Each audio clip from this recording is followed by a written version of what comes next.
রাজ্যের অসহযোগিতার কারণেই আটকে রয়েছে পশ্চিমবঙ্গে একাধিক রেল প্রকল্পের কাজ। মাহেসে এসে এমনটাই বলেছিলেন কেন্দ্রের মন্ত্রী অশ্বিনী বৈষ্ণব। তার পাল্টা জবাবে সাংসদ কল্যাণ বন্দ্যোপাধ্যায় বললেন, কেন্দ্রের অসহযোগিতার কারণে প্রচুর কাজ কিন্তু এই পশ্চিমবঙ্গে আটকে রয়েছে বা বন্ধ রয়েছে। 100 দিনের কাজ থেকে শুরু করে নানান ক্ষেত্রে কেন্দ্রের যে বঞ্চনা, সেই প্রসঙ্গ তুলে ধরেন কল্যাণ বন্দ্যোপাধ্যায়।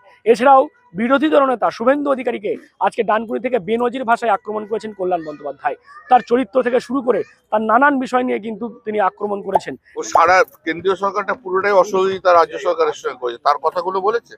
উনি কি বলেছেন 100 দিনের টাকা কেন আটকে রয়েছে? উনি কি বলেছেন প্রধানমন্ত্রী সড়ক যোজনার টাকা কি করে কেন আটকে রয়েছে? এই যে কেন্দ্র যে বাঙালির সঙ্গে যে যত অসহযোগিতা করছে, এ তো অসহযোগিতা ভাবা যায় না। কাদের পেটে লাথি মারছে? বাঙালির পেটে লাথি মারছে। পশ্চিমবাংলায় যারা আছে তাদের পেটে লাথি মারছে। ওসব ব্যুরোক্রেট গুলো যখন মন্ত্রী হয় তখন এরকমই কথাবার্তা বলে। শুভেন্দু ও আর কি বলবো, ও তো অনেক বড় বড় কথা বলে। ও আগে সন্ধ্যেবেলা বাংলা খেত, এখন দিনের বেলা তো বাংলা খায়। দিনের বেলা তো বাংলা খাচ্ছে। ও এখন পাগলা হাতি হয়ে গেছে, সুর তুলে ঘুরছে ফিরছে। কারণ ওর আর 2 মাস 2.5 মাস আছে, তারপর তো শেষ হয়ে যাবে। এসআইআর করে বুঝতে পেরেছে শেষ হয়ে গেছে। কালকে আমি বক্তব্য রেখেছিলাম, তারই পরিপ্রেক্ষিতে আজকে বলেছে যে ও নিজেকে সতীশ সামন্তর সঙ্গে তুলনা করছে। ওনাকে দেখে ওনাই আদর্শ, খুব ভালো কথা। তা সতীশ সামন্ত তো ওর মতো বাংলা করছিল না। আর সতীশ সামন্ত আর একটা অন্য দোষ ছিল না, যেটা ওর মধ্যে প্রচুর রয়েছে। সবাই জানে, সবাই জানে কেন ওর বডিগার্ডটা সুইসাইড করলো, সেটাও সবাই জানে। আর মুখ দিয়ে কেন বলবো? মমতা বন্দ্যোপাধ্যায় ছিল বলে তাই এমএলএ হতে পেরেছিল। 2006 নির্বাচনে দাঁড়িয়েছিল, হেরে গেছিল। মমতা বন্দ্যোপাধ্যায়কে বিশ্বাসঘাতক বলছে। তা মমতা বন্দ্যোপাধ্যায় যদি বিশ্বাসঘাতক হয়, অটল বিহারী বাজপেয়ীর সঙ্গে যদি বিশ্বাসঘাতকতা করে, তাহলে 2001-এ তুই এলি কেন? 2001-এ তৃণমূল কংগ্রেসের টিকিটে দাঁড়ালো কেন? ওকে জিজ্ঞেস করুন তো একবার।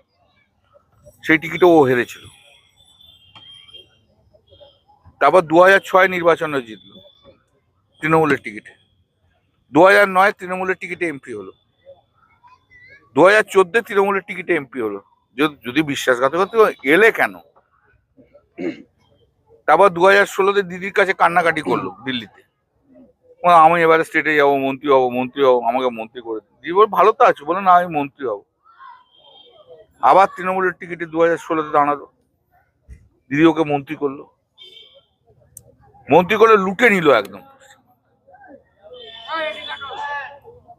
যা লুটেছে পশ্চিমবাংলা কোনো রাজনীতিবিদ এত লুটতে পারেনি। ওটা একটা ভণ্ড, একটা ভণ্ড, পুরো 420 ভণ্ড, চোর, ডাকাত। এবং তিনি বলেছেন তৃণমূল কংগ্রেসের তিনি ছিলেন বলেই বিধায়ক হতে পেরেছিলেন, এমন কথাও কিন্তু কল্যাণ বন্দ্যোপাধ্যায়ের মুখ থেকে শোনা গিয়েছে। আজকে ডানকুনিতে 4 নম্বর ওয়ার্ডে ডানকুনি তৃণমূল যুব কংগ্রেসের পক্ষ থেকে ইফতারের মজলিস ছিল। সেখানেই চলে আসেন সাংসদ কল্যাণ বন্দ্যোপাধ্যায় এবং সেখান থেকেই তিনি একদিকে যেমন কেন্দ্রের রেলমন্ত্রী অশ্বিনী বৈষ্ণবকে নিয়ে পাল্টা তার জবাব দিয়েছেন, পাশাপাশি বিরোধী দলনেতা শুভেন্দু অধিকারী যে কথা বলেছিলেন তার পাল্টা জবাব দিতে গিয়ে কিন্তু শুভেন্দু অধিকারীকে বেনজির ভাষায় আক্রমণ করেছেন শ্রীরামপুরের সাংসদ কল্যাণ বন্দ্যোপাধ্যায়। কি বলবেন আপনারা এই বিষয় নিয়ে? অবশ্যই কমেন্ট বক্সে। এরকম আরো খবর পেতে নজর রাখুন ডিএনএন বাংলায়। ডিএনএন বাংলা সবার মনে, সবার